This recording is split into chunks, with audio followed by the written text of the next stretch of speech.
Hello, everyone. Welcome back to another episode of Flashback 64, the chronological Nintendo 64 podcast. I am joined, as always, by McKenna. Hello. And I'm Gooey. I should say that. We're continuing our year-long celebration of Diddy Kong Racing, a milestone game on the console. And we've got perfect set of guests for what we're talking about today. We are joined by Dave and Jiggylookback from the Remember 64 podcast. Hey guys, how's it going? Oh, hello. Quite well. Thank you. It's going well over here as well. Yes, thank you for joining us. It was, we were just able to actually go on your show and talk about Tetrasphere. All of our listeners, if you haven't heard that already, you should go check that out. And so thank you so much for coming on to our show. And I guess I'm sure of course a lot of people are familiar, but for those who don't know, I guess tell us about yourselves and your show and what you do. And then follow-up question, what's your backstory with the Nintendo 64? I'll start with the show, and then Jiggy has more stories with his 64. And I'm a story guy. And then I do. Mine's not exciting. I was okay. I was a certain age. I don't remember how I got it, and that's kind of how it was. Yeah, it was probably a birthday. I don't know, whatever, something like that. But as far as the show goes, a completely going through the complete library of the Nintendo 64. Not in chronological order. We're kind of jumping all over the place because we did. That's smart. That's smart. No, it's just a difference. It's more just like the approach that we've taken, or that I took actually, like from the start when I first was doing it solo at the beginning, was you bring someone on and, hey, what do you feel like playing? What's one that stands out to you? Because my particular experience with the 64, I don't think it's too uncommon, but it is the big hitters is what I grew up with. It's a very typical Mario Party, Kart, Diddy Kong Racing, for example. The Zelda games, like those are the ones that I grew up with. The wrestling games were huge for me as well. Like those are the ones that I love, I grew up with, I have a lot of nostalgia for. But something like Tetrasphere, for example, that you guys brought to our show and stuff, never played it. I've seen it, but I've never got my hands on it, and I had a great time. So things like that are really great to be able to cover it in that way and find a lot of surprises. And actually, just in a recording that me and Jiggy did last night, I said, the 64 was never my favorite console of all time. I just find the console and that generation very, very interesting and awkward, but also necessary. So that's kind of one of the reasons why I wanted to get into it in the first place. And over the last couple of years that we've been doing the show, I've come to enjoy the console even more because I've found a lot of those hidden gems, or what to me are hidden gems, because I didn't experience them growing up.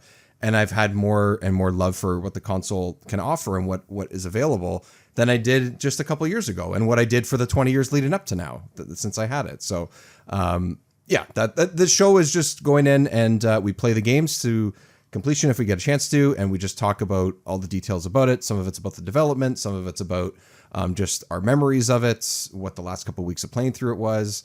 And every once in a while we'll have a couple of fun episodes. Like as you're hearing this, you'll probably see and hear an episode, a series of episodes on Banjo-Kazooie, for example. We don't just play Banjo-Kazooie, we also play the Game Boy Advance games as well that are associated with that, and a really cool mod that was just released as well. So different things like that we do along the way. But that's essentially what the show is, in that long rambling story. No, that's what Remember 64 is. Yeah, it's a great show. And a lot of what you said, yeah, like it just, I relate to that a lot. It's like you could do your show the way you do it and just cover the hits. But like, sure, I do appreciate that you guys will go, you don't just, it's not just the classics every time. You do new things. And that was what we were sort of trying to force ourselves to do on this show. But I like that. You don't take the easy way out. So it's a great show. No, don't take the easy way out. Like we've played the Power Rangers game. We've played Superman. Like we've done some of those unfortunate heavy hitters, but we've done it. And there's more to come. And you know what? Sometimes you'll find something that someone says, this is our favorite. This is my favorite of all time. Or, oh, this is a real stinker. But then you find moments in those games that are really special. And you can do that in a lot of retro games, I think. But something about the 64 and how very awkward the sort of polygon and early 3D era is, this and PlayStation. There's always a lot of variation in how people experience them, I think. And I don't know, somehow the 64 stands out even more in that way than like the PlayStation does in that particular period of time, I think. And I don't know. I have found a few games that I knew of, never touched at all. Tetrasphere is one of them. Like we did that episode at this point, probably as we're sitting here a couple months ago, or played it a couple months ago. And I went back and I played it more. I'm not going to lie. Like I said I was going to, and I did. It's fun. It's great. So would I have thought about doing that before the two of you came on the show and offered it as an option? Probably not. And I'm happy that we did it. So that's one of the advantages to doing the show, at least. Yeah.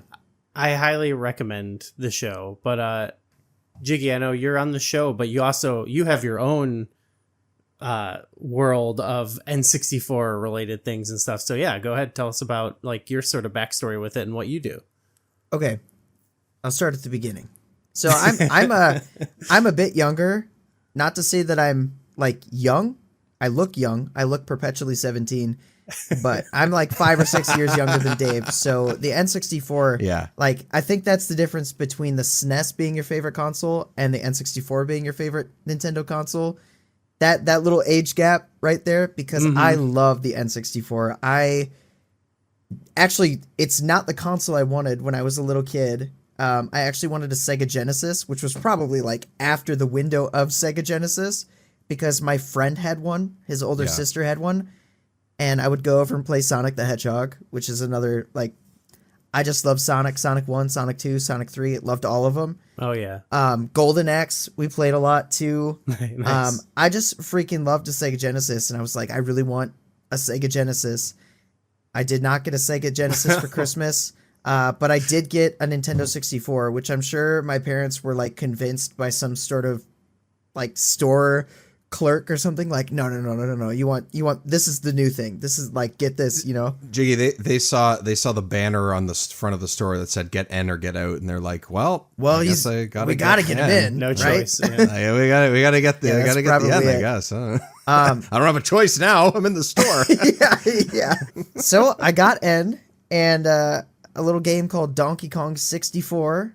That was my first game, so that would have been Christmas of 1999. I like that I can date it back. Like, that's the specific Christmas, because that's when that game released. Yeah. Nice.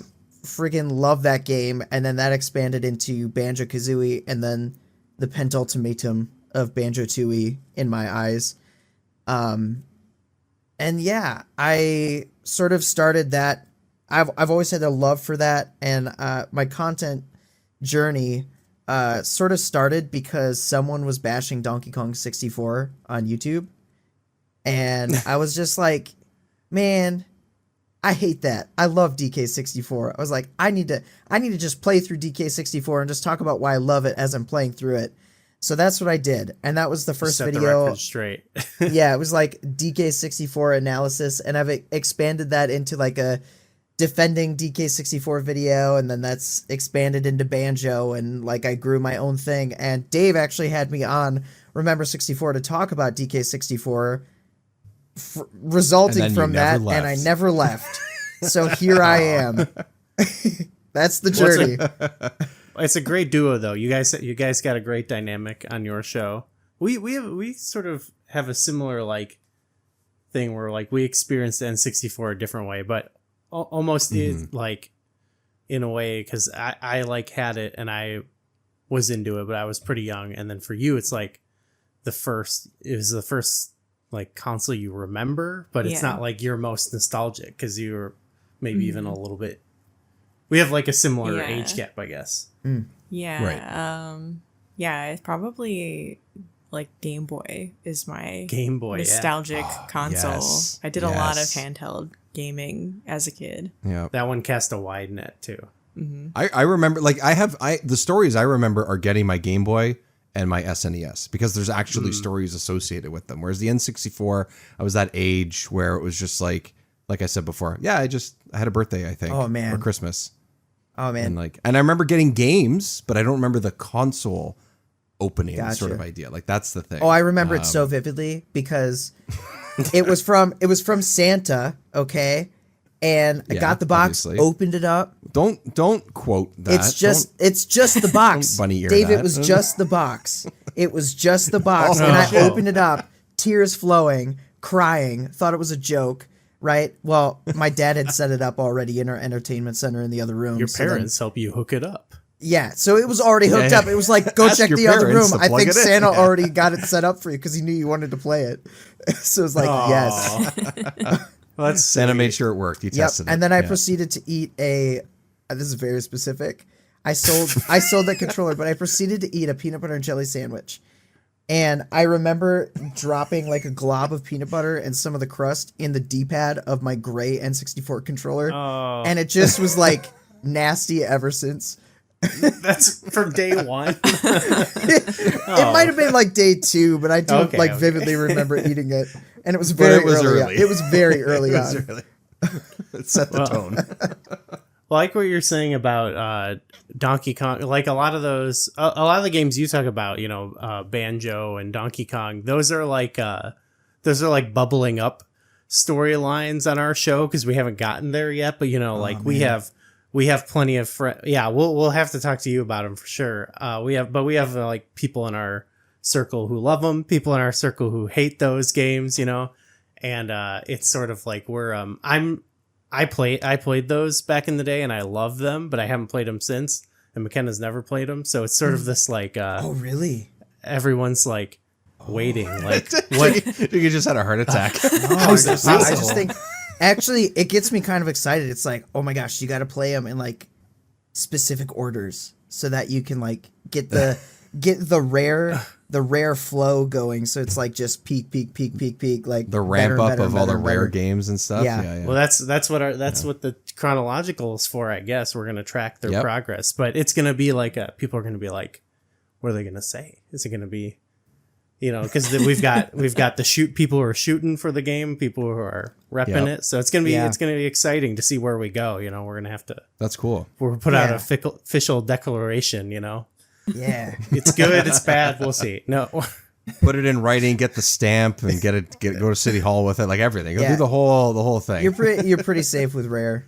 So I'll just leave it at that. I mean, Pretty they've safe. For the been most killing part, you it. probably They're basically Yeah. making the best games that we've played so far. So we've gotten GoldenEye no surprise. and Diddy Kong Racing, which And Blastcore.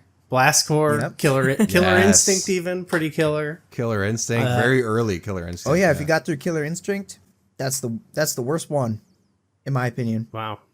Well, It probably is actually. Yeah, actually. And it's probably still is. still fun. That's what It's I'm still saying. good, Like yeah. it's, It's still a good game. worst one yeah. is like I did a ranking. I think I put Blastcore below it now that I think about it. I did like a ranking on my channel of all the rare N64 games. And I like premised it with none of these are bad. This is just like how I would list them. Like I enjoy all of them. And everyone was so mad at me for, you get some people that are like, oh yeah, I agree with you 100%. And then you get the people that are like, how dare you put this game last? How dare you put this? I put GoldenEye as number 7. And I was like, it was an accident at first, but then I'm like, oh, well, that's funny. So then I put it number 007. People were so mad at me. People that's were only so appropriate, mad. honestly. I'm like, It's the only right answer. guys, it was perfect. Yeah, it was perfect. It was a sign. That was the correct choice. It was meant to be. Meant to be. You're always going to get that with the rankings of things, right? People who take it too seriously. Like, this is not a scientific process or anything. Like, don't worry about it. But, yeah, rare, a lot of heaters, including today's game that we're talking about, Diddy Kong Racing. Hello, we are Kirby Conversations, a podcast on Kirby, along with other adjacent subjects like Smash Bros., HAL Laboratory, and other related Nintendo games. In each episode, we take an in-depth, well-researched look at a Kirby topic, drawing on our decades of experience playing Kirby games, creating Kirby-related content, and working in and around the video game industry. I'm Sean Douglas. I'm a theater and video game journalist. And my name's Bridget. I'm an online Kirby commentator and collector. Our team also includes photographer and Nintendo ambassador Kai Captain Dangerous Parker and Gigi, the editor-in-chief of Wick Kirby. Join us for deep dives into Kirby's history, interviews with industry professionals, and even inside looks at Nintendo, as together we explore all things Kirby and HAL Laboratory. You can find Kirby Conversations on Apple, Spotify, or wherever you listen to podcasts. So I guess speaking of history with the games, we've talked about it pretty extensively in our backstory with it. But what about this game for you guys, Dave? What's your history with this game? This has, I don't know if it was like from day one that it was defined at this in my mind and stuff, but this has definitely been pretty publicly, from my part, saying that this is my favorite kart racer of all time. Have I experienced all of them? No. Have I played a lot of the Crash and Sonic ones that are like from the last 10 years or 15 years? No. But that's just not what I was playing during that time and whatever. But it, like, I don't want to go and do like this whole like this is better than this or whatever. But like if you're gonna put Mario Kart 64 or this in front of me, there's no chance I'm not playing this game instead. Like there's absolutely no chance.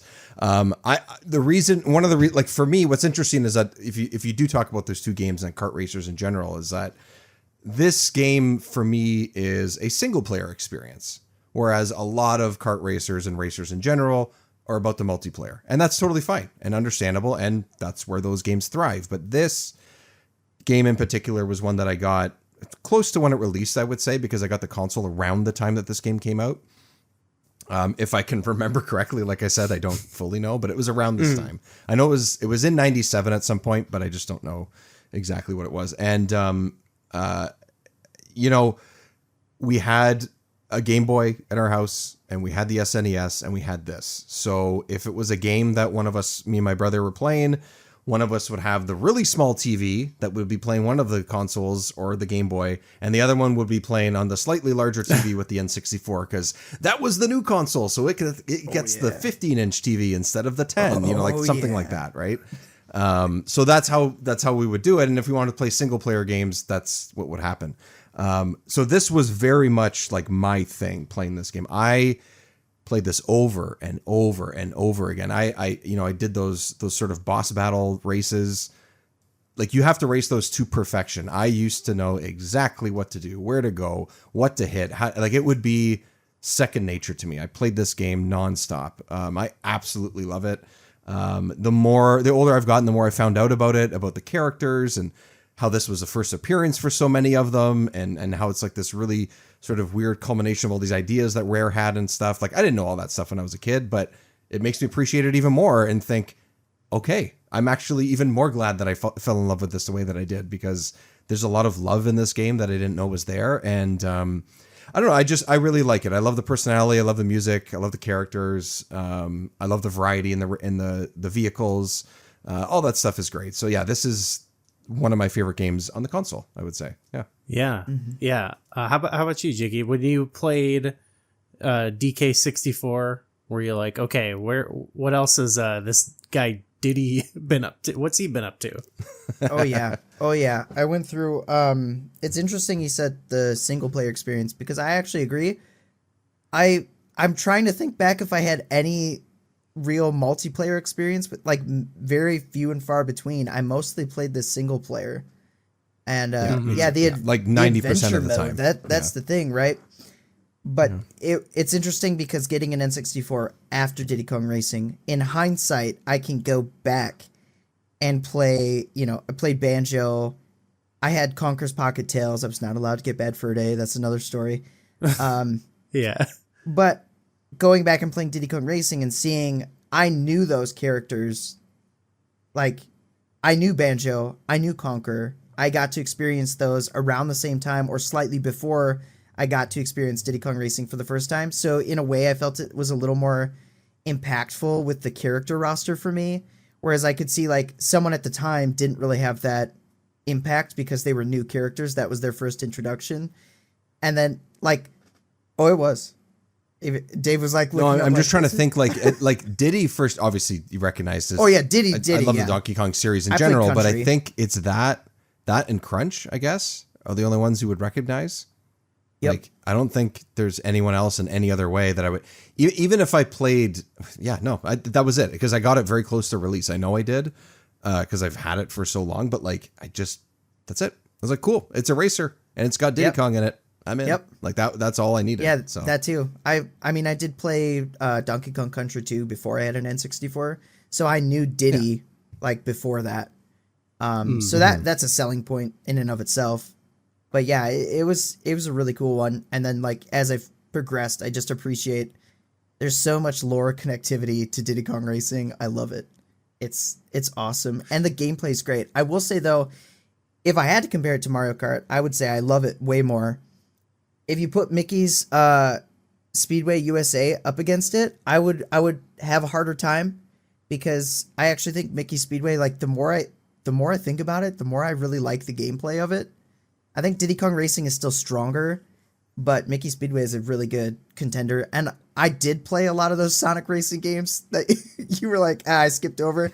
And no, these N64 kart racers still hold up pretty freaking well. That's good. Good to yeah. know. Good to know. Yeah, I'm excited There's for one of Mario Kart those World. Last thing. We're pretty pumped for that too. There's one of those Sonic racers that people are always gassing up to us, but I can't remember which. They all like blend together in my mind, but maybe R or something. I don't know. Sonic like R's that. on Saturn. That's a fun one. Maybe That's that's like the on one. foot. There's something. no, I think it was. yeah. It's like Racing one of the, it might have been the Transformed? Transformed. Yeah, where they That's a really good one. Okay. that's kind of Diddy-esque, right? They have like the different. You can vehicles? segue right to it, because if you go to the one before it that was just All Stars Racing, it actually, the Xbox version has Banjo-Kazooie in it. Oh, Oh, okay, there you go. no way. Yeah, it Connected to Sonic. It inevitably comes up like every time we've covered this on like it versus Mario Kart. Like everyone's sort of got that, and I think what we've kind of settled into is like, yeah, the single player experience on this is it's top tier. Like, but we were playing some multiplayer with our friends recently, and after a little bit, it was like, I think we've said this before, but we're like, okay, let's play some Mario Kart now. Like that one always just feels like, I feel like it's more universal. Like more people have like played it, and like it's a little bit more like, you know, they've got like more items that can help people who aren't as good, you know. So I feel like it's more like accessible. So that's usually like to play Diddy Kong by myself. Like I don't know. I don't sit there and play Mario Kart 64 alone very much anymore. You know, like it's got to be with friends. Beat your own ghosts. I'm not doing time trials. Like I'm not not that into it. No. Yeah. But yeah. So we're here talking about. We're actually doing. This is our second episode talking about like advertising related to the game. I don't know. I mean, we could have combined this maybe with the tape episode, but here we are. These are We talked about the tape for a while. We did talk about the tape for like an hour. Actually, Dave, we were going to have you on, and then we had some conflicts with that. I watched it, man. I was ready. I was like, this is weird as shit. Like, what is happening? You said you had did you have a story related to that tape or something like that? You said you got it recently, there was something right? There was something I realized about it that I was like, oh, this is, I can't remember what it was. Oh, I wrote down in a note. I'd have to find it. So there was something about it where I was like, oh, this reminded me of something, but it was a little while ago now, so I actually can't remember. If I can find it, I'll search for it as we're chatting. If I can find it, I'll bring it up. Okay, perfect. Yeah. Well, no promises, but it's an if. I'll look. well, that tape was pretty wild. A lot of the, I mean, this has been a thing that's been in a lot of our games we've covered, but like the advertising for a lot of the games in this time period is so funny. Like especially we'll see it here in what we're going to talk about today, but I've got a collection here of the various commercials that they ran for Diddy Kong Racing, and I've actually got a couple. I'll send the link to you. I actually have like 2 print ads as well. Yeah. So I've basically got here, I've compiled I actually took it from a YouTube video and cut it up a little bit to take out duplicates, but I've got all the commercials that at least were available on YouTube for the game. And I thought, let's go through them all. Let's watch them and let's talk about them, I guess. Here we go. So commercial number 1, I'm going to call it the drag racing commercial. So let's take a look at that.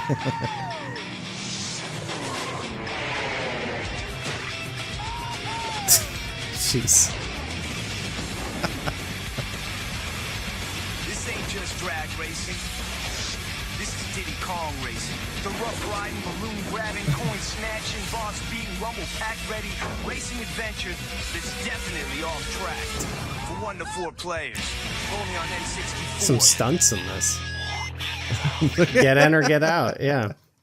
There it is. So this has been a thing, I think, in a lot of the advertising we've watched from the time, where it's like it's taking typically like a very sweet, cute game, and how would you describe the vibe of a lot of these commercials? It's trying to appear much more hardcore. It's not just drag race. It's harder than drag racing. Yeah, it can't just be like, hey, this is a cute racing game with animals, and it's inspired by Disneyland, and it's whimsical. It's got to be like, this game will beat your ass if you play it. This game is so goddamn 90s, you can't take it's- it. Like that's It's what I 90s get. is It's that 90s Yeah. angst. They're like, Also, I'm pretty sure, I don't know if it's the same voice, but I'm pretty sure the sort of railing off the different descriptions, the different descriptors of the game is the same thing they did in Mario 64. I think in a couple of those advertisements, they probably did it in Banjo-Kazooie as well. Like it just that I don't know if that was a Nintendo thing or a very 90s thing, probably both, but like that stood out to me too when I watched this and listened to it. I was like, oh, I've heard that before. Some random crashing of cymbals and drums and some random sort of probably, stock music of some guy smashing a guitar, like, and then just a bunch of descriptions and you've got yourself a video game advertisement. Like, okay, I guess You got to have Sure. riffs for sure. You have to. Yeah. And it's just noisy enough that like, it just makes you go, oh shit. It's very I'm in the 90s. It's epic. Like, I don't know. It's very loud, epic, very yeah. in your face. Gnarly. This is something we asked about with the tape, but do you see this and you're like, are you sold on the game? I'm with this. I'm not entirely sure what's going on in the game. So I'm like, am I getting like the Mad Max of kart racing games here? And Yeah, I guess we should say so for people who haven't seen the video. Like, yeah, McKenna, what's happening in the commercial? it's like their this commercial. Yeah. They just show like some guy getting dragged around and getting stuff blown in his face, and Presumably like a jet ski or something. yeah, and he crashes a couple times, and this is like intercut with shots of scenes of Diddy Kong racing. Yeah. And they're just saying like, oh, this is gonna beat you. This game's gonna beat you up. Yeah, this poor fella is getting dragged along. There's a big stunt in the end, I think. I mean, he falls into like a pile of, presumably like a pile of mattresses or something behind this hill. But It's supposed to be like a small hill of sand or something. I don't know. They're like dragging him through a desert for some reason. And he was in water or at one something. point. Water, because there's water in the game. I guess you have to find water. I don't know. It doesn't. I mean, McKenna, you're not wrong. It doesn't really make sense. I don't know what's going on. I don't know what the game is. I just know that it has racing involved. yeah, it's like, I guess they put some clips in there. But part of you is like, yeah, is it a game about getting dragged around on a Yeah. rope? Wait, legitimately, did they ever show like the cover or box art of the game or anything, or the title? At the very end, They yeah. show the box, which is also a common occurrence Yeah. in these types of commercials. It's like at the end, they very quickly show you the actual physical box. so that your parents know what to and look that's for at it. the store. Yeah, I guess Yeah. so. Yeah. Pretty sure if my parents saw this commercial, they'd be like, what? No. yeah. There was I'm not buying that for my kid. there was a lot of stuff in the tape that we had covered too, where like there were meeting characters who went out to like see what was going on with Diddy Kong, and they'd like get like hospitalized or severely injured. So there's really something like this game will hurt you if you play it, which I feel like that like that's like I don't a lot of games avoid that type of advertising now, because like I feel like that's something for you. Like that's not that's not something you're looking for out of a game, right? Yeah, not necessarily. I guess it depends on the game, what's going on in the game, but There's certain games now I think they get some like kind of hype and like some marketing out of like, oh, this is like a notoriously difficult game or whatever, but I don't think you rarely see anybody like advertise a game anymore like you will vomit if you play this or whatever. Like I think of the Star The Fox only thing I can puke think of bags. is because as we're sitting here, a new Doom game is out or about to come out. That type of game, but it's always been that. It's Doom has grandfathered always, in or a Quake. little bit. Yeah, like that's just how it is. But like, I think you're right. There's like games now, whether it's like an indie game that's supposed to feel retro or whether it's something brand new or whatever. I'm not so sure that advertising that, if you don't settle down with this game, you will be physically and emotionally injured by it. Like that's not a selling point. That's not, and no one wants that. Like Even you want the opposite, honestly. Like, yeah, even though I mean there are plenty of games that will give you that now, but I feel like even then they're like Sure. they want to like spin it in a positive way. You know what I mean? Like this game will challenge you. It'll be, like Yeah, This game it's a will make you learning puke. Yeah. experience. No, you're not getting that. Yeah, You're gonna be in the hospital. Yeah, okay. So Yeah. let's then you can play more handheld games. So there you go. So that's fine. If you're in the hospital, it's fine. You can still game. this is gonna continue the same theme. Commercial number 2, I call it's the crash testing commercial. Let's take a look. Oh, I know this one. You're gonna go fat. Well, this one's like Diddy Kong Racing. Crash test it now wherever you get N64. okay. Oh no, that wasn't the one I thought it was. I like the setup of it. I think that's it's sort of like, it's not even generally just about Diddy Kong. They could have used that for Mario Kart if they wanted to. The sort of speedometer has text on it and stuff. I like that. But then the flash in this one, the way that they show you the game is just like, there's got to be like 12 flashes of the game over the course of like 3 seconds. What? It's just enough to get you to say what? It really is. I guess you're going to talk about it. I guess that's what advertising What was is that? too, right? What did I just look don't at? know. Where Yeah. where Yeah, were maybe. these used is the question. Like a like kiosk? teaser. That's a If good there's like question. If you were 'cause in some a of- kiosk in a store and you like were by the games, you get like a brief second, like, oh, I gotta look for that game. Maybe that makes sense. I don't know. That's true. It's hard to say because I don't think the sources were listed here. The first one felt like a TV commercial. There's another one I have in here where I'm like, I don't know what this is for. This one could go either way because it's so short that I feel like it could be just like a random TV spot, right? It's funny because they spend so much time on the speedometer. And you're like, what? Yeah. And then just a quick burst of the game. Yeah. You're like, what's going on? This is a racing It's- game where you go fast. That's all I know. Yeah, but so far, at least to me, so far, based on, knowing this game for 25 years, 30 years almost at this point, this does not represent, neither of these represent the game, in my opinion, at all. I agree. Like, no, the game can be difficult, but I would never describe it as intense, or in your face in any way. It takes skill, especially those, I just wouldn't. Intense because you have to be focused on some of those very difficult races, but I don't go into this game thinking, oh man, I'm gonna be just sweating while I play this, and that's kind of what they're trying to get you to do in some ways. I don't. It's weird. It's weird to me. It's also It's weird the they don't 90s. In hindsight, at least, they don't use any of the music from Diddy Kong Racing. It's like which is which fantastic. is like so. one of the selling points of Diddy Kong Racing. The music is phenomenal. Yeah. Imagine if it just had dun, dun, dun, dun, dun, dun, from the first commercial. Right.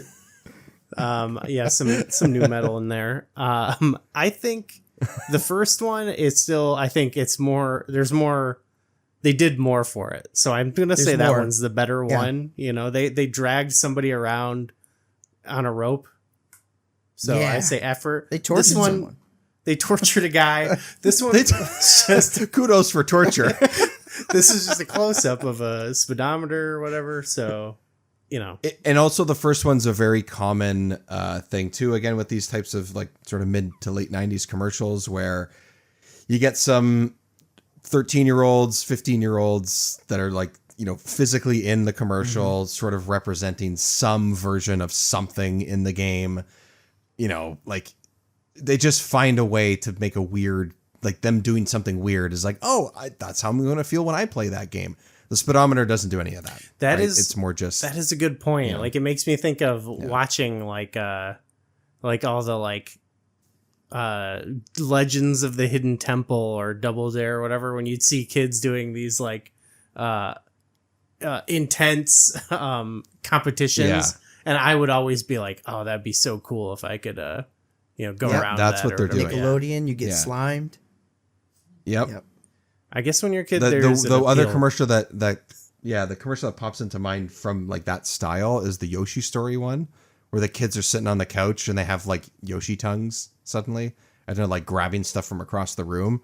Why? Because it's Yoshi and you could, but it's just, you know, 13-year-olds doing weird things that are semi-related to the game itself. Like that's really all it is. Yoshi's my favorite one. Yoshi and Kirby are like my favorite ones that get the funny advertising sometimes, because I brought it up a lot, but on one of the tapes we watched, they had a Yoshi's Island like segment, and in the background they were playing Machine Head by Bush, and it was just so like weird.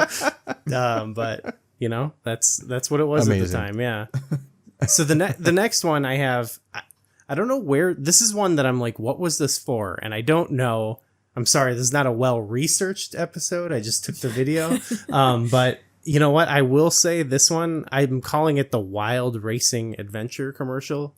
I think it does capture the spirit of the game. So let's take a look here. Want to meet the fastest monkey in the jungle? Check out Diddy Kong Racing for Nintendo 64. Not your everyday That racing voice is, like, game. from This the one tape, is chock full of right? exploration, wild adventure, and excitement. Your old pal Diddy Kong and 7 other characters speed through 20 beautiful 3D courses with rivers, waterfalls, tunnels, canyons, lava, snow, rolling hills, even quiet lagoons. Choose a plane, hovercraft, or a cart and use a different handling technique for each one. Explore off the beaten path to find power-ups and hidden challenges. You can even attack your opponents and fend off their Your assaults on you. opponents. A special versus mode allows 2 to 4 players to compete using any combination of vehicles you want. So grab your rumble packs available as accessories, have a banana, and get ready for a wild racing adventure with Diddy Kong Racing for Nintendo 64. It's a gas. It's a gas. See, now I know what the game's about. Wow, that was awesome. Yeah, That was very good. Yeah. that one I like. It just doesn't seem like a real like commercial. You know what I mean? I wonder if it was like part of like an advertising thing, because it really was just like a pitch of the game, you know, set to like just shorter. And I'm right? pitched. Just set to 30 seconds. I want or to play it whatever. again. Yeah. Have you been pitched? It was great. Like, yeah, I like the voice. I feel like they had that sort of voice. They did that a bit in the promotional tape as well. But the guy's talking in a, I don't know, what does that type of voice evoke? I think it's someone trying to do a British accent. Welcome like a to the British- Dimsdale Dimmadome, home of the. You're right. Yeah. Like It I don't sounds know. like a guy like out on a safari or something. You know what I mean? I yeah. picture like the safari suit guy. Right. Like there's the guy in the dent or whatever in the video we watched. But yeah, he makes it sound exotic and fun and unique and a wild racing adventure, not a crash test that you're gonna be part of. So you're sold by this one. Yeah, I know what the game's about now. Finally, Like, we've gotten a there. monkey. Yeah. This represents the game. I'm not confused. That's fair. Wondering what is happening. Yeah. I would. There's a lot going on in it. Like they're describing a lot of things, but the game does have all of that. Like they're not wrong. Like that is everything that this game has to offer. So it is a lot to take in, but You are getting a taste of that music. There's a little bit of it in there. We just talked about that, so that's nice. Whether you notice that or not when you're sort of being sold the game is a different story, but like you get to see the boss races, which are definitely unique. I always found that to be a really cool choice that they've always done. That's fun. And the 3 different vehicles, I think, is a huge selling point. That's always been a little sort of like fun thing to me, is that's even an option. And when you play multiplayer, anyone can pick whichever vehicle they want. Like that to me is really cool. Most races, I think you can pick anything you want, but they tell you that, you know, like that's cool. Like that is something that you would have never done before in any other game. This is the first one that I'm aware of that would be possible. So that's cool. That's such a good point about the vehicles. I feel like should be what there should be like a commercial that's like the guy's getting dragged through water and then he's up in the sky or something. You know what I mean? And like, how did he get there? Because there's 3 different vehicles in the game, but they don't tell you that in the other one. They tell you that in this one. Yeah. Like, yeah, I find that actually the speedometer one really is like underselling it in a lot of ways because it just makes you think car. Yeah. Yeah. Okay, well, I've got this one from Japan, and it is this is my vote for best captures the spirit of the game. So let's just watch it.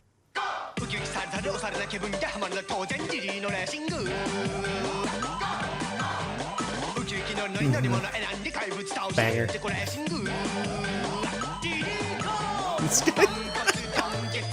the cartoons. I'll watch that show. Rumble Pack. Wow. So yeah. Okay, go to the first like 10 or 15 seconds of that. I think there's a shot. Am I missing something? There's a shot of like a spaceship. That was it. Oh yeah, that's just Spaceland or whatever it's called. Is it? I don't Space. remember Yeah, that okay. specific Those UFOs spot. fly at you. Okay, I don't remember that. Anyways, I was like, "Whoa, what is this?" I thought I played this game, but maybe not. I want So to know not what the even- lyrics to that song are. I really do too. Yeah. Oh, that's something. Okay, I'll get someone to translate that, and we'll figure that out for the future. But that was one where, like I don't even know what they're saying, but it's like it really I think captures the fun spirit of the game, and I know looking at it like what the game is about, which has been one of the criticisms. Yeah, it's got a good energy. The cartoons are cute. The cartoons are really cute. Like I love this final shot where they're all like piled up on the podium or whatever you call it, the winner's little thing. It's very cute. Yeah, a podium. Yeah, what's cool too is that it like really. I mean, they can, and maybe they're saying it in the actual script. They're saying that there's this many characters or whatever, but it's kind of a cool way to show how many there are because they're piled up on top of each other. It's not like, oh, there's only 4 characters. No, there's 7 or 8 or, you know, whatever the final, I think it's 8.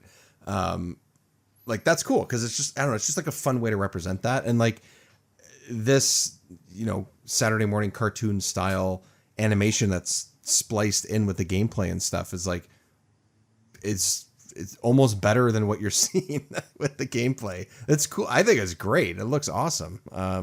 Like I said, I want to watch that show. Yes. Like, show me that. That would be really cool. Yeah, just, and it shows off I guess other than the vehicles, I feel like that's one of the other big selling points is like, sure, it's not like Mario, Peach, like all these characters you might have known at the time, but it's like, look, it has a diverse like cast of like unique designs, these awesome animal designs, like adorable. Yeah, I think this one would be pretty good sell. And like you said, without even knowing what they're saying, I think just seeing it and McKenna, you mentioned like the sort of the feel and the vibe of it like it nails. And like I mentioned before, like this is the one that shows you like, oh, this is got a lot to offer, and it's still also a friendly game. It's still also a fun game, like a colorful adventure, which maybe is something they say in it and stuff. Like that is who's going to play this game are the people those are the people that have this console at that time. Like, let's be honest, are the people that are going to play that type of game. not the 17-year-old. I don't think, at least, or the 18-year-old that wants to play an intense Donkey Kong racer. Like I wouldn't have done that when I was 18. Like that wouldn't have been my thing, even though I love Donkey Kong. You know, like that's just right. Not how I would have been sold on it. So different strokes for different folks. I think I think you got an ad for kind of the general audience, which would be a little bit younger, right? Probably at the time that would be like me but then you got the other stuff for the hardcore like preteens, teenagers that are like, yeah, I'm edgy, you know, angst. Let's get slimed. Stuff like that. Yeah, I feel like that's like maybe in Japan, like this as like sort of presentation is more like like people are more willing to accept like, yeah, this is like a fun little game and I'm not insecure about playing it. Whereas, yeah, like, yeah, there's definitely, especially at this time where it was like there was the PlayStation and you also were Sega sort of previous, like in the last generation or whatever, somewhat crossover with this, we're doing the more radical extreme, like this is like you're growing up, you want to get one of these. So, yeah, that's true. They had to sort of do their own version of that because, yeah, PlayStation was sort of like the more mature console, or at least that's the way it was advertised. And then Genesis was always we're the cooler ones, you know, we do what Nintendo don't, you know, that kind of thing. So yeah, they had to do their version of that too to kind of compete. So but I get that. We can see though how things change even over here, like in the next generation or so, because I also have from that video some of the DS remake commercials. So we'll watch one here. I just called it the ska commercial. But it basically, I feel like this is like the first American one that's like, okay, yeah, this is just like, well, one, I guess they're sort of playing on like, you remember this game, but it's also the one that I think really captures that game the most. So here it is. Like a fun rendition of the theme. Pretty freaking awesome commercial. Hi, Dixie Kong. It's about time. There we go. It's like a DS. Look at her taking center Unfortunate stage. tiny Hell yeah. design though. Yeah, that's true. It's not just a race, it's a full-fledged adventure. Diddy Kong Racing DS. Only for Nintendo DS. Rated E for everyone. I did play the crap out of that one. I own that game and I don't have a DS. That's how stupid I am. It's not as good as the 64, but it does have some cool stuff going on. But it also has Dixie. I just want to play as Dixie. Is that okay? I just want to do like that is she's cool. the best. I just want to play that. Yeah, she replaces Conker, Like, I think. Oh, does she? She replaces Okay. Conker and Tiny replaces Banjo, and she's like heavy. I'm like, this makes zero sense.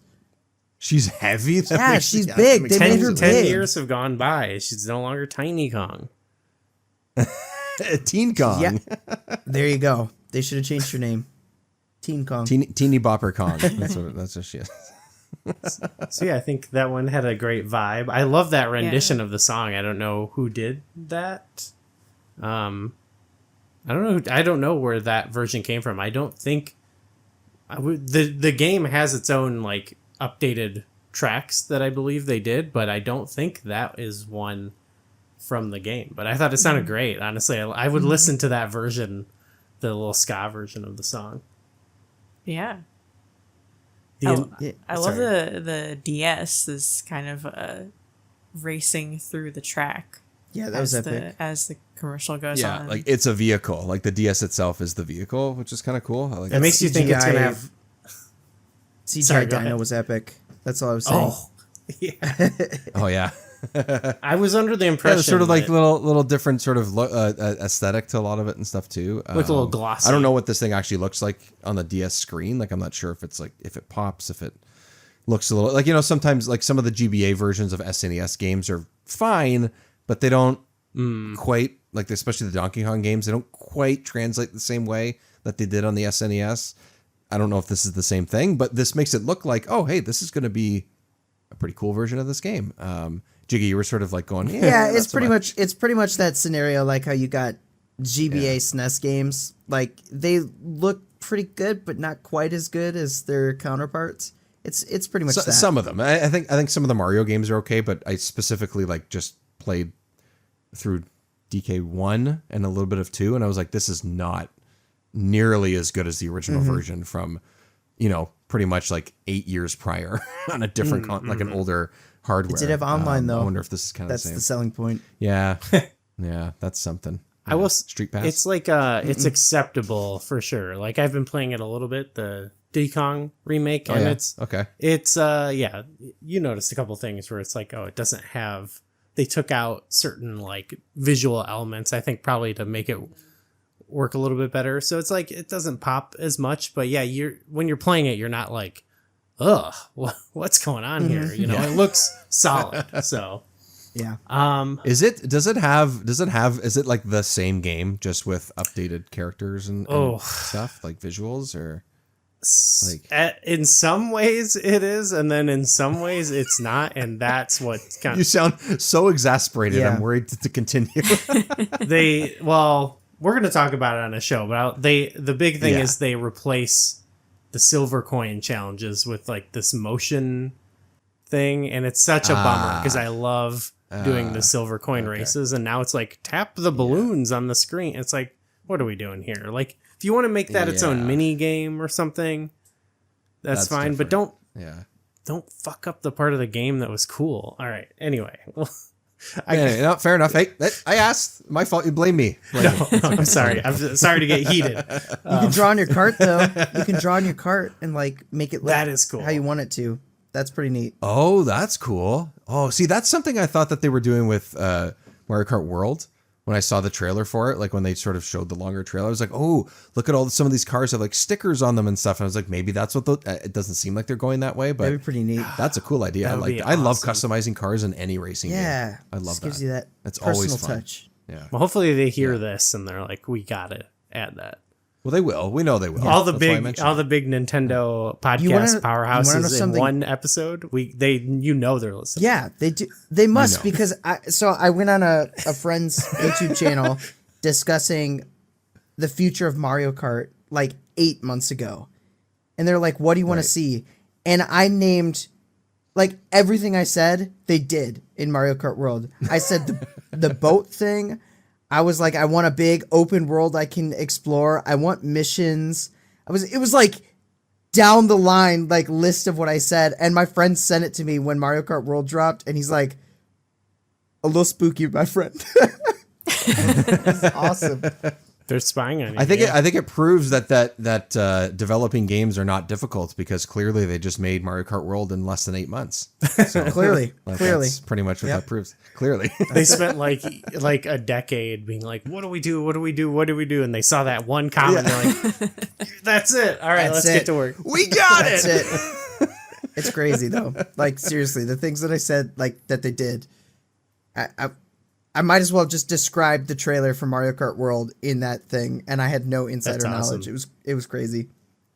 Well, now you can start saying you do. Like that's a whole industry lying about insider knowledge. So that's right. Yeah. Oh yeah. Unfortunately, you're right. Yeah. Okay, I've got a few more from the DS one. Here's one. The video only had it in Mexico. It's also apparently. There's something to do with Cartoon Network in the end here too, but I have no idea the context. So here we go.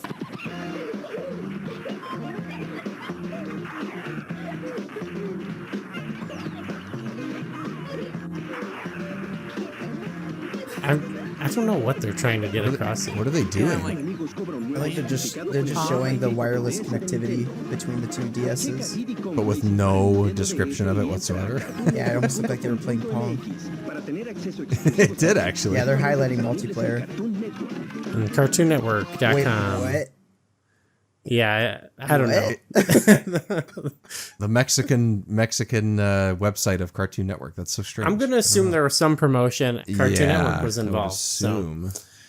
Interesting. Why were they moving? Yeah, why were they moving the DSs on the table? Was it just back and forth? Look, you don't have to be sitting perfectly still. It works if you move. I don't know. I think that's all they were doing, just showing the technical I never online. tried the Pokemon wireless adapter that you could trade with like Leaf Green and stuff that went on the Game Boy Advance SP. I bet there's probably yeah. something weird with that, like the connectivity maybe. And maybe this was showing that that's not like a problem anymore. Like you didn't have to like hold Yeah, you don't have to still. be like Oh. sitting completely still. Yeah, maybe. I didn't know about that. The Game Boy. I only ever had the cable. So okay. Yeah, they made like a wireless Yeah. one. So Oh. Yeah, I had a friend who had one. Yeah. yeah. Okay. Well, it's less. I feel like actually the previous one, the ska one, it almost led me to believe like you're gonna be like moving your DS around like this, like gyro style or something. Yeah. Yeah. So I mean, yeah. I don't know. Do you No. do that at all? Is I that don't, an it option? doesn't- I don't think it has a gyro in it. No. I would not be surprised. You know, based on what Nintendo was sort of cooking up at the time, I would not have been surprised if that was the case. So Maybe the next, if they ever do another one, they can get a maybe the little. 3DS might have had it if you put it in the 3. I don't know, because the Wii wasn't that far behind, right? Mm-hmm. So that's why I'm thinking like, oh, maybe that was one of the in their ideas. mind, yeah. I don't know. I never had a DS. I think I like I've said before, and like I'm one of 2 people in the world that never owned a DS and have never really played one. I had a 3DS for a little while, but like Mm-hmm. DS was like, so I have no idea anything about that handheld at all. Had some pretty good other than it games, has man. 2 screens. It had some pretty good I know, games. I definitely missed a lot. I know I have, but Same, now getting a yeah. hold of one is also kind of a pain in the ass. Let's be honest. So Yeah, cool. and expensive. Cool little console. I did miss a lot of games on there too, but yeah, that was a time in my life where I wasn't doing a ton of gaming. So There you yeah. go. Yeah. So final one I got here.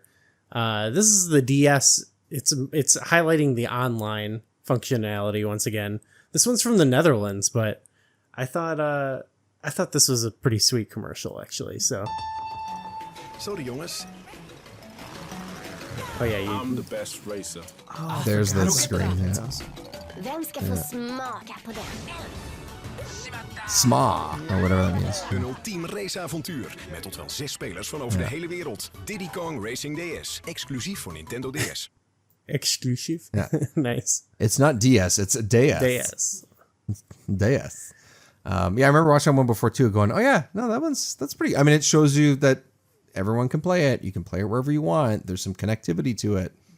That one's pretty good. It's a pretty good sales pitch, I think. Yeah, if that came out now, like play this online with people, like that's something I'm hoping for that we can get with maybe someday on Right. Nintendo Switch Online. I would love to play some online my Diddy God. Kong. Can you imagine? Oh yeah. Yes. Sweet. Yes, I please. So to the Nintendo people who are listening, let's make it happen. Yeah, seriously. Yeah, that was a good ad. I have 2 print ads that I found that were both pretty fun. Here, I'm just gonna put them in the chat here. This first one comes from Brazil. Check that out. McKenna, can you see this? Yeah. It's- I can't see what the print says. Oh well, it is in. Oh, I've seen this one before. Oh. This one's great. It's It's got 2 kids with they're wearing helmets and they're looking at Diddy Kong Racing on TV. Sort of. They're playing it, I guess. Let's just say, and it's got some Interesting. writing. They're looking at one of those 3D renders. Those 3D renders from the Racing time. POV. That's what they're looking at. I'm just looking at how they have their controllers plugged in. Like who did that? I was just gonna say that. Yeah. Yeah, this would be one where if you saw it now, you'd be like, "Is this AI?" Like, just because Yeah, you're right. You'd look at the details and you'd see stuff like that and be weirded out. I need to. Yeah, because the first player is the controllers plugged into the first player port, but then the brother, sister, cousin, whoever it is that's sitting beside them, the second player presumably has the controller plugged into the fourth port, which you can't do. It's 1 and 2, 3 and 4. Like you can't do that, right? I don't think you can. I think that's actually think so. I think you can. Oh, really. I think that would. I feel like that would be specific to the game, though, right? I don't Oh, know, but I think you you, might be can right. plug it into another port and then you can play it just like you would play it like 2 players. It just detects 2 controllers. like you just hit start and it comes. Well, so maybe maybe we're wrong. It just works. So Maybe that's what sold your parents. It just works. I did ask because there's a large contingent of Brazilian gamers on Blue Sky, and I asked for a translation here. So I got one from Moises on Blue Sky, who said this says, "You run, overtake, weave, make amazing cutoffs on your adversaries. In other words, looks like mommy driving." So I don't know if that's like is that like a women drivers joke? Is that what that's supposed to be? That was big in the 90s, right? I don't, are they, like, the description implies reckless driving, but I feel like the jokes were always like bad driving. Yeah, I agree. That's where I would go with that. But also like there's no mom, older sister, aunt, grandmother like in this picture at all. Like wouldn't that imply like I don't know what, like, it's probably not maybe it's not direct translation. Maybe it's like it would be written differently, but also even then I don't know what would that would have to do with two kids playing. I don't know. That's weird. It's so weird. I think I like this better before I knew what that said. Yeah. It's a little, that goes with the 90s advertising is maybe it's just like, well, I don't know. I don't want to give them the benefit of the doubt here, but like the helmets really hammer in this is dangerous. This is a dangerous game. Yeah, if you're a little baby, you should definitely be wearing a helmet because this game they're is like not they're like go-kart helmets, like the helmets that they would put on you if you go go-karting. That's what they look like. Speaking of helmets, oh my gosh. I've got another. Here's one. This is a US ad, I believe. Let me send the link to you. Or no, UK ad, but it's got a UK. Whoa, what the? Yeah, it's Dinosaur got one of those slide. helmets. This is what happened to one of the kids. What's going on here, McKenna? Oh, okay. It's a battered up helmet, and all of its like scratches are labeled. Oh my god! There's a tiger scratch. There's dragon spit. There's monkey brains. Monkey brains. Yeah, that's very concerning. That one. I love that. That's hilarious. Because there's not many monkeys in the game. So that there's pretty much one. As far as I'm concerned. As far as we know, Diddy is dead, according to this. He's got some, yeah. Okay, what's it say here? Diddy Kong Racing knows no limits. Race anywhere you find land, sea, or air in a true free-roaming adventure. To survive, you'll need guts, speed, and savvy, whether you're flying your plane, power sliding your car, or buzzing around in your hovercraft. 4-player action, 8 characters, 30 tracks, and if that's not enough, slap in a rumble pack and feel every impact. Victory is out there. Go get it. It feels like a lot of these are trying to sell the Rumble Pack. It's mentioned on everything. Mm-hmm. Maybe that's the reason for the helmet. They're like, oh, you're going to feel it. So that's definitely something we've noticed because going chronologically, the Rumble Pack, they kind of, what was it? Star Fox was the first big game they hyped it up for, and the tape that we watched for that was like a big part of the plot line. I don't know if you guys have seen the Star Fox promotional tape, but No, I gotta refresh. Okay, yeah. You guys gotta go. You should cover it on your show sometime. You could dedicate could dedicate so much time to this. It's like 10-minute tape, but there's a plot line and everything. But yeah, they really hype up the Rumble Pack, and ever since we've definitely noticed with a lot of the advertising. This is the same year. It's the end of 97 when Star Fox came out, and yeah, like every game they're like Rumble Pack, you gotta plug in the Rumble Pack. And I'm always, when we're covering a lot of these games, I'm like, yeah, that's cool, but I often just don't feel like putting in the Rumble Pack either because I've already got a controller pack in there, or it's like heavy. It's like it's not really that comfortable to play for long periods. So I'm often missing out on the Rumble Pack aspect of these games. You're not truly experiencing the monkey brains if you don't have the rumble pack. Oh yeah. Yeah, I don't feel beaten or bruised too much after playing Diddy Kong. Well, a little bit on the DS because it makes my hands hurt because it's so small. You know, that's but fair. my big hands. Yeah. But yeah, Do you recall having palm tree abrasion when you use the rumble pack? That's one of the labels on this helmet. Like, it's so. Yeah, it's such a weird choice. Palm tree I know there's lots of abrasion. palm trees, but like, yeah. Out of all these things, what would you least like to encounter? I guess. ooh, I mean, lava burn is kind of scary. Yikes. Actually, honestly, yeah, but it's also exciting. It's also it is exciting. Like, Monkey Listen. brain sounds traumatic. Listen, I'm Yeah. gonna go with Monkey brains also reminds me of Indiana Jones, though, so I'm all for that's that. true. So I'm gonna go with dinosaur slime because what is that? I was just about to ask that. Like, what is dinosaur slime? that's the one that kills Newman in the first Jurassic Park, whatever that thing's called. Which that was the thing. That's Yeah. what that which the thing that opens up like that. That's the first thing I think of.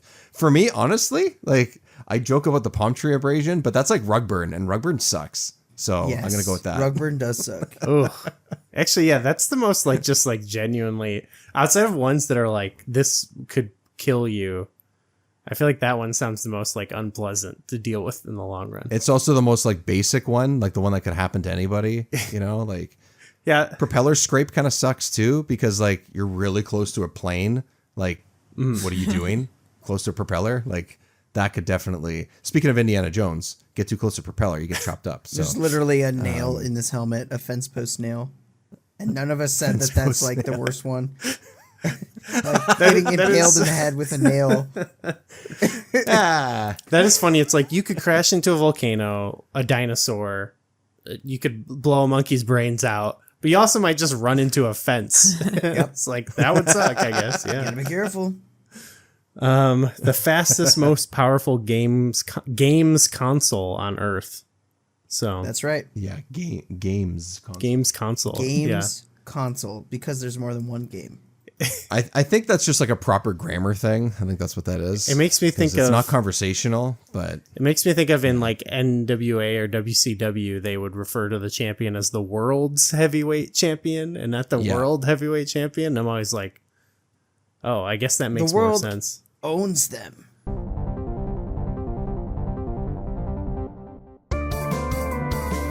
Hey everyone, my name's Darren Hupke. I'm a writer, publisher, and podcaster. My podcast is called Pixels and Polygons. Each week I sit down with a guest and ask one simple video game question. It's a random topic each week and it leads to a fun conversation.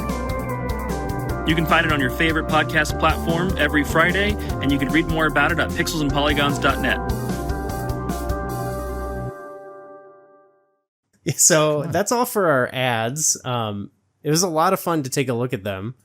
Dave, Jiggy, thank you so much for finally coming on our show and joining us. It was great to get the crossover going both ways. yeah. I guess we already talked about the show, but final plugs, tell everybody where to find you and what you got coming up, what you got going on. Yeah, at the moment, we're doing lots of Banjo-Kazooie stuff, as I mentioned earlier, but a couple other heavy hitter games. We've done a few actually starting 2025, which has been a lot of fun. And Tetrasphere is one of them.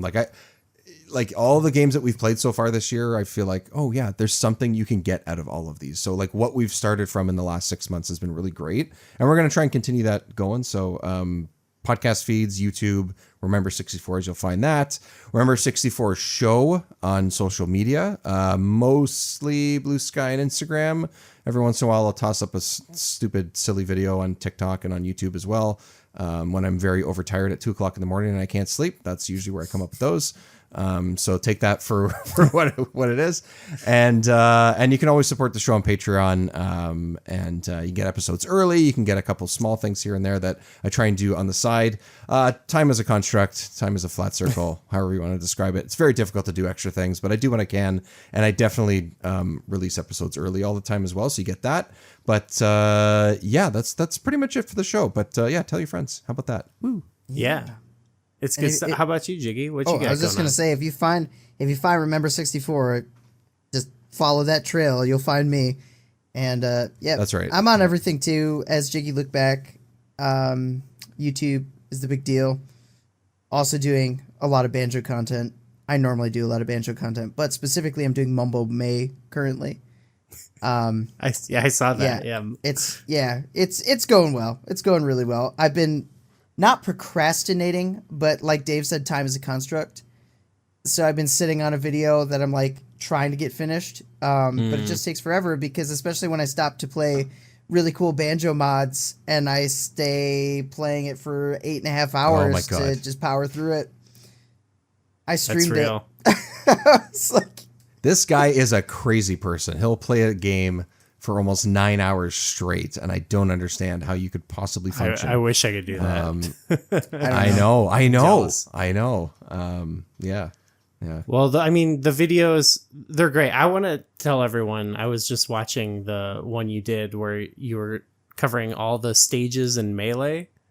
Oh, which is super cool. Yeah. It was because I often talk about, it's just like your regular stages and stuff from the different Smash games, but it's cool to see you go into like some of those like adventure type stages and stuff like that. I always remember like the Zelda sort of themed one, just as a big Zelda head. So it was really fun to watch, you go over that and stuff. So everyone go check that out. That was really was a lot of fun. Thanks for shouting that one out. That was a super cool one. And I loved, the biggest thing for me in that was realizing that the name of each stage on the stage selection right behind that creates like a wireframe 3D hologram of the level, like in its entirety. I highlight every single one, but it's like this thing that like morphs into the stage. Yeah. You don't really see it unless you're like really like looking. It's awesome. I took the camera and went behind it and like I'm looking at it. I'm like, check this out. It's awesome. That's what's great. Like you got all those details. Like I think in the current most recent Mumbo May video, you're like, what else could we talk about in this game? And you're like, there's actually more. So Right? yeah. Hey, where there's a will, there's a way, Exactly. and Jiggy has that will to make that Exactly. happen. That's what it is. Like when you're, I've described my content. It's like so smooth brain that it's not. That in itself is what you just said. My mind is blown. Yeah. That's it. Well, sweet. Yeah. Thank you guys so much again for coming on. This was a lot of fun. McKenna, thank you for coming on the show with me. Good job today. I never know what to say to McKenna at the end of the show. Just good job. We did Good it. job. Go team. Yeah. High five. We don't promote a lot in the end, but I do want to tell everyone to go check out the Soundstone podcast network that we just launched with a couple of our other friends from some other great podcasts. We got Kirby Conversations is one of the other shows. Nice. And Pixels and Polygons with Darren Hupke. Both great shows. We're launching it with them. It's at soundstone.network. You can find it. And it's just we're trying to bring together people who talk about like video, like the history of games and stuff like that. And I back both those shows a lot. So go check that out. Very cool. Nice. Yeah. So with Thanks that, for having us. Yeah. Thank you so much, guys. Hopefully we'll Love talking Diddy Kong Racing. Love it. Any chance we can get. and go listen to Remember 64 talk about it as well. Get more into the One of the early episodes. That was one of the ones that when I was still figuring shit out. You know what's but it was good. You know It was funny? fun. It's fun.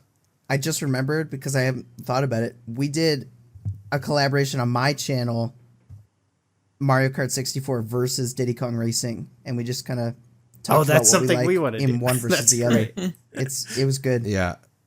It was like, it was like less than 10 minutes or something, around 10 minutes or something. We did it, something like that. And it's fun because we broke down sort of the details of the gameplay, the sound, the whatever. And that's a fun way to do it.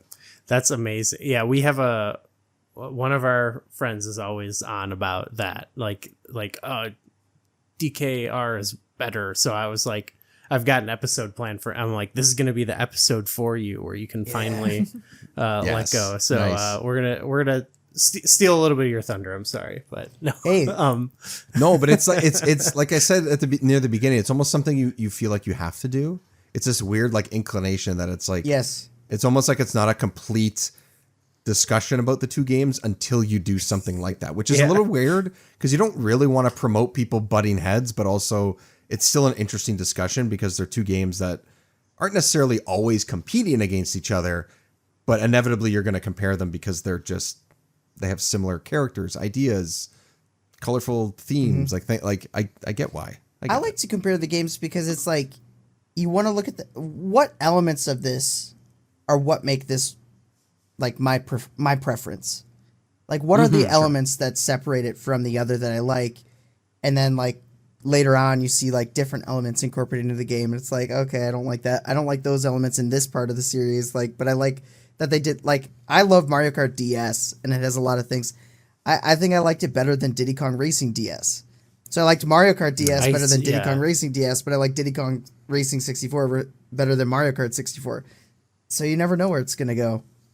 Yeah, I wish we had more of a sample size for Diddy Kong as well. Like that'd be great, but sadly we just got And but come on. Thank you once again. Thank you guys so much. Thanks to everyone for listening.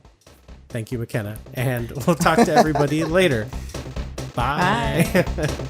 Bye.